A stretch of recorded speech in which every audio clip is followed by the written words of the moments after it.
নমস্কার বন্ধুরা, তোমরা কেমন আছো? আশা করি সকলেই খুব ভালো আছো। বাইরে তো প্রচণ্ড গরম পড়েছে, আর এই গরমে যদি একটু আমের শরবত হয় তো মন্দ হয় না। আজ আমি বানাবো আমের শরবত বা আম পান্না। চলো তাহলে শুরু করা যাক।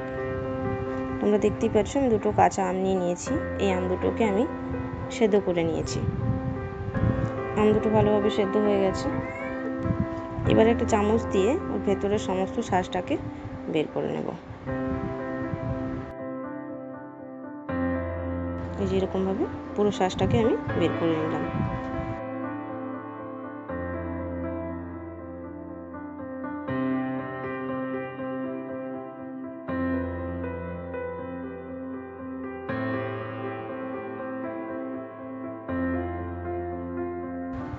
এবারে এটা আমি একটা স্মুথ পেস্ট তৈরি করে নেব।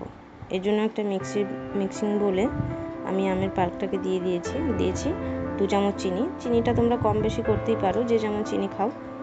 তবে এটা একটু কম চিনি ব্যবহার করলেই ভালো লাগবে, কারণ খুব বেশি মিষ্টি হলে টকটক ভাবটা কমে যাবে। সেই জন্য তোমরা তোমাদের পছন্দ মতো চিনিটা নিও। আমি এখানে এরকম ব্যবহার করলাম। আর নিয়েছি একটা কাঁচা লঙ্কা, আর নিলাম স্বাদ মতো লবণ। বিট লবণও দেওয়া যায় এখানে, তো আমি সাদা লবণই ব্যবহার করেছি। আর দিয়েছি জিরে গুঁড়ো, আর সামান্য একটু জল দিয়ে এটা একটা স্মুথ পেস্ট তৈরি করে নিচ্ছি। তৈরি হয়ে গেছে খুব সুন্দর একটা পেস্ট। দেখো কোনো আঁশ নেই।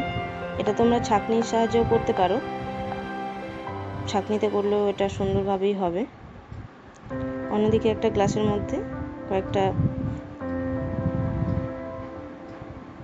আইস কিউব নিয়ে নিলাম, আর সেই আমের পাল্পটা দিয়ে দিলাম, আর দিলাম একটু জলজিরা পাউডার। এবার জল দিয়ে এটাকে একটা শরবত বানিয়ে নিচ্ছি।